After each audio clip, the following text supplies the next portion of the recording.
What's up guys? Welcome to Day 184. আজকে যে বিষয়ে কথা বলবো এটার কথা মূলত আমার মাথায় আসলেই মনটা ভারী হয়ে আসছে। এই বিষয়টা বিগত কয়েকদিন আমার মাথায় ভালো পরিমাণই ঘুরপাক খাচ্ছে, তবে এটা নিয়ে কোনো কথাবার্তা বলা হয় নাই, কেননা আমরা এই কয়েকদিনে বেশ কয়েকটা গুরুত্বপূর্ণ কথাবার্তা আলোচনা শেষ করেছি। বিজনেস নিয়ে নর্মালি অনেক কিছু কথাবার্তা বলেছি, তো যার জন্য এই বিষয়ে আর কোনো কথা বলা হয়নি। তো আজকে ফাইনালি এটা নিয়ে আমি একটু কথা বলতে চাই। কাহিনীটা মূলত হচ্ছে এখান থেকে 4 থেকে 5 দিন আগে আমার সাথে আমার এক স্কুল লাইফের ফ্রেন্ডের সাথে কথা হয়। ওর সাথে মূলত আমার রিলেশনটা আমি যখন ক্লাস 4-5-এ পড়ি সেই সময় থেকে আমাদের রিলেশন। বুঝতেই পারছো যে স্কুল লাইফের ফ্রেন্ড, তো সেক্ষেত্রে আমাদের ফ্রেন্ডশিপটা অনেক বেশি গভীর এবং ভালো সম্পর্ক আমাদের। তো যাই হোক, ওর সাথে মাঝে অনেক দিন যাবৎ কথাবার্তা হয়নি। লাস্ট কথা হয়েছিল ভার্সিটি অ্যাডমিশনের সময়, যেটা অলরেডি প্রায় 5-6 মাস তো হয়ে গিয়েছে। তো ওই সময় ওই আমার মোটামুটি খোঁজখবর নিত। আমি তো বিজনেস নিয়ে সব নিয়ে আসলে ব্যস্ত ছিলাম, ওভাবে কারো সাথে যোগাযোগ করতে পারতাম না। আমাকে ফোন দিত, খোঁজখবর নিত, এই অবস্থা। ও প্লাস ও পরীক্ষা দিচ্ছিল, ওরও আমি খোঁজখবর ওই ফাঁকেই জেনে নিতাম যে কি করছিস, বাট আমি কখনো ফোন টোন দেই না রিসেন্টলি ওকে। মাঝে কেমন জানি উপরে ব্যাপারটা হয়ে গেছে, ওকে আমি কোথাও খুঁজেও পাই না। আর যেহেতু ব্যস্ত ছিলাম সেহেতু আর ওকে টেক্সট মেসেজ কোনো কিছু করা হয় নাই, ফোনও দেই নাই। সাডেনলি হচ্ছে এই 4-5 দিন আগে ওর সাথে আমার কথা হয়, ও নিজে হচ্ছে আমাকে ফোন দেয়। তো ফোন দেওয়ার পরে হচ্ছে টোনটা একটু ভারী ভারী ছিল, আর আমাকে ব্লেম করতেছিল যে কথাবার্তা বলিস না, যোগাযোগ করিস না, ব্যস্ত হয়ে গেছি, সেই মানে বুঝতেই পারো যে একটু মানে ফ্রেন্ড সার্কেলতে যেভাবে কথাবার্তা বলে যে তাদেরকে একটু অ্যাভয়েড করে চললে, এই তো বড় হয়ে গেছিস, ব্যবসা করতেছিস, এখন আমাদেরকে ভুলে গেছিস, তো সেই। তো এরপরে আমি বললাম যে এই অবস্থা চলতেছে, যাই হোক নর্মালি যেসব কনভারসেশন হয়। তারপরে ও কথাবার্তা ভাবে আমি বুঝলাম যে একটু হয়তো কোনো কিছু হয়েছে, ওর মনে কিছু একটা হয়েছে, যেহেতু চিনি আগে থেকে, তো অনেক কিছুই জানি ওর সম্পর্কে আমি। পরে হচ্ছে ও আস্তে আস্তে মুখ খুলে যে মানে যা বলছে, ও আমি লিটারালি পুরা শকড, আমি এটা কখনোই এক্সপেক্ট করি নাই। ও বলছে যে আন্টি মানে হচ্ছে ওর আম্মুর ক্যান্সার ধরা পড়ছে, সেটা হচ্ছে লিভার ক্যান্সার, আর এটা আছে এখন 4th স্টেজে। সো লিটারালি আমি শুনে পুরা শকড, আমি মানে আমার কানকে বিশ্বাস করতে পারছি না যে আন্টির মানে ওর আম্মুর ক্যান্সার ধরা পড়ছে। তো এরপরে ওর সাথে বেশ কিছুক্ষণ যাবৎ কথাবার্তা বললাম, আর জানতে পারলাম যে ওর আম্মুকে চায়না নিয়ে যাওয়া হয়েছে এবং ওখানে বেশ ভালো উন্নত প্রযুক্তিতে ভালো চিকিৎসা দেওয়া হচ্ছে। আর যা শুনতে পারলাম যে একদম রিলিফ পাওয়াটা সম্ভব না, লাইফটা পারলে এক্সপ্যান্ড করা যাবে, মানে তার আয়ুটা বৃদ্ধি করা যাবে, বাট ওই একদম পরিপূর্ণ ক্যান্সার থেকে রিলিফ পাওয়াটা আর এখন এই মুহূর্তে সম্ভব না। তো এটা আসলে আমার শুনে খুব খারাপ লাগলো। সব থেকে বেশি খারাপ লাগতেছে একদম রিলিফ পাওয়াটা পসিবল না, এটা শুধু লাইফ এক্সপ্যান্ড করতে পারবে। তা মেইন কথা হচ্ছে এক্সপ্যান্ড করে কতদূর নিয়ে যেতে পারবে, সর্বোচ্চ তো মানে একটা মানুষ যে একটা পরিপূর্ণ হায়াত যে পাবে তা তো আর হবে না। আর আমি দোয়া করি যে সে যেন আন্টি যেন দ্রুত সুস্থ হয়ে যায়, সে যেন একদম পরিপূর্ণভাবে রিলিফ পেয়ে যায়। কে না চায় জিনিসটা করে, তাই না? তো আমি সবসময় দোয়া করি যেন পরিপূর্ণ সুস্থ হয়ে যায়। যদিও ডক্টর বলছে যে রিলিফ পাওয়াটা পসিবল না, তাও আসলে আল্লাহ চাইলে কি না পারে, সব পসিবল।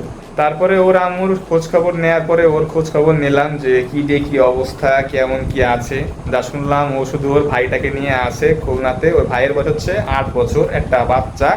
তো ওকে নিয়েও আসে, আর ওর আব্বু ওকে ওর আম্মুকে নিয়ে গেছে হচ্ছে চায়না। আর যেটা শুনলাম ও নাকি কোথাও ভর্তি হয় নাই, আর এখনো পর্যন্ত আমি যা শুনলাম যে ওর আম্মুর ট্রিটমেন্টে প্রায় ওভার 30 লাখ খরচ হয়ে গিয়েছে। তো এখন যা আমি শুনতেছি ওর মানে মুখ থেকে, যে ওর পড়াশোনার খরচটা এখন দিতে হবে বাপ মার হিমশিম খাওয়া লাগবে, মানে সেই খরচটা তো অ্যাফোর্ড করা পসিবল না যেহেতু middle class family. 30 lakh is a very very big deal for a middle class family. তো যাই হোক, ওর কাছ থেকে এইসব খবর পাওয়ার পরে আমার নিজের কাছে খুবই দোষী মনে হচ্ছে যে কেন আমি আসলে খোঁজ খবর নিলাম না, কষ্ট করে হলো, সময় নিয়ে হলো ওর কাছ থেকে এইসব খবরগুলো জানতে পারতাম, বা অ্যাটলিস্ট অনেকদিন কথাবার্তা হয় না সেই হিসাবে দুই একটা ফোন কল করতে পারতাম। বাট কেন করি নাই, করাটা উচিত ছিল, যেহেতু অনেকদিন যাবৎ কোনো খোঁজ খবর পাই নাই। ওই আমার খোঁজ খবর নিছে, ওর এই খারাপ মুহূর্তেও আমাকে ফোন দিছে, যেখানে আমার ওকে ফোন দেওয়ার কথা। তো সব মিলে আসলে ওর কাছে একটু বললাম যে আমার ভুল হয়ে গেছে, সরি টরি, যাই হোক। তো সেই পয়েন্ট অফ ভিউ থেকে আমি চিন্তা করতেছি যে আজ এই ক্যান্সারটা যদি আমার আম্মুর হইতো বা আমার আব্বুর হইতো, আমার উপর দিয়ে আসলে কি যাইতো। দেন আমি আসলে ভাবছিলাম যে আমাদের মানুষের মনে আসলে কোনো রকম শকুর নাই, আমরা আজ সুস্থ আছি বলে এটা নিয়ে কোনো রকম চিন্তা ভাবনা করি না।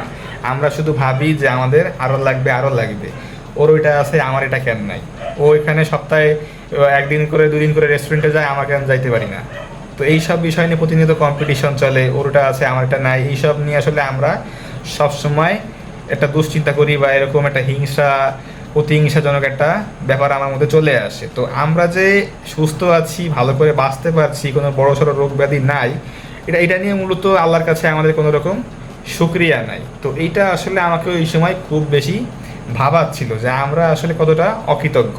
আরেকটা বিষয় হচ্ছে কি, একটা সময় ওদের বাসায় বেশ ভালোই যাতায়াত আমি করতাম, তো আন্টির সাথে ভালো একটা কমিউনিকেশন আমার আছে, ওনাকে আমি ভালো মতোই চিনি, আমাকে উনি বেশ স্নেহ করতো, আদর করতো। তো উনি মার্শাল্লাহ দেখতে সুন্দর, ওনার বয়সটাও আহামরি খুব বেশি একটা না, উনি আমাদের যারা মানে আম্মু আব্বু যারা আছে সেই হিসাবে উনি ভালো ইয়াং একজন মানুষ। তো আমি আসলে খুবই অবাক হইলাম যে মানে আমি আসলে এক্সপেক্ট করি নাই যে এরকম একজন ইয়াং মানুষ, দেখতে সুন্দর, মানে ইনাই ক্যান্সারের রোগী, মানে বিষয়টা আমি কোনোভাবেই মানতে পারছিলাম না।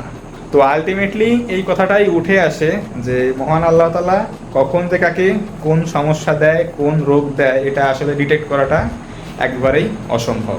আজকে আমি ভাবতে পারি যে আমি তো একজন 21 বছর বয়সের তাগড়া যুবক, আমার কোনো রোগ বলাই কী জন্য হবে, কেন হবে, কোনো রকম রোগ বালাই আমার মধ্যে নাই, আমার মরার চান্স এত সহজে নাই, আমি বুড়ো হব তারপরে মরবো, আমার ক্যান্সার হওয়ার কোনো চান্স নাই, আমি স্টিল স্ট্রং, আমার তো কেবল দিন শুরু হয়েছে। তো এরকম কিন্তু অনেকের মধ্যে কাজ করে। তো যখন দুনিয়াটা ভালো মতো এক্সপ্লোর করবে না, তখন দেখবে যে তোমার থেকেও কম বয়সী বাচ্চারা চলে যাচ্ছে, কারো হয়তো বড় সড়ো রোগ, কারো হয়তো তোমার দুর্ঘটনা, কারো হয়তো মার্ডার কেস, বহুত বহুত কাহিনী আছে। তো সেক্ষেত্রে এটা ভাবাটাই বোকামি যে আমার বয়স কম বলে আমার মরার চান্সও কম। দিন শেষে একটা কথা আমাদের সবার মনে রাখা উচিত যে আসার সিরিয়াল আছে কিন্তু যাওয়ার কোনো সিরিয়াল নাই। তো ওর থেকে এই খবরটা আমি জানতে পেরেছিলাম এখান থেকে আরও 4-5 দিন আগে। তো এরপরে যখন খবরটা জানতে পারলাম, অবশ্যই একটা দায়িত্বের মধ্যে পড়ে আমাদের যে ওর খোঁজ খবর নেওয়া, সমস্ত আপডেট রাখা। তো সেখান থেকেই আজকের ওর সাথে বিকালে যোগাযোগ করার চেষ্টা করেছিলাম, বাট সামহাও ওকে পাইনি। তো কথা হয়েছিল এই 1-1.5 ঘন্টা আগে। এখন দেখ, ওর সাথে আমার বাল্যকালের বন্ধু, অবশ্যই সেই দায়িত্ব থাকে যে ওর বিপদে আপদে ওর সাহায্য করা, যেহেতু বিপদে পড়ছে, এখন একটা অসহায় টাইম পার করতেছে, ওর মধ্যে দিয়ে কী যাচ্ছে সেটা, ওর বয়সী ছেলে তো, ওর বন্ধু তো আমি, একটা এজ রেঞ্জের ব্যাপার আছে যে একটা মানুষের উপর দিয়ে কী যাইতে পারে। আমি আমার পয়েন্ট অফ ভিউ থেকে চিন্তা করছি যে আমার আম্মু যদি আজকের এরকম কিছু হইতো আমার কেমন লাগতো। সো সেখান থেকে আমি ওর ফিলিংসটা বুঝতে পারছি এবং ওকে মানে সাহায্য করা বা ওকে মেন্টালি সাপোর্টটা দেওয়ার আমি চেষ্টাটা করছি।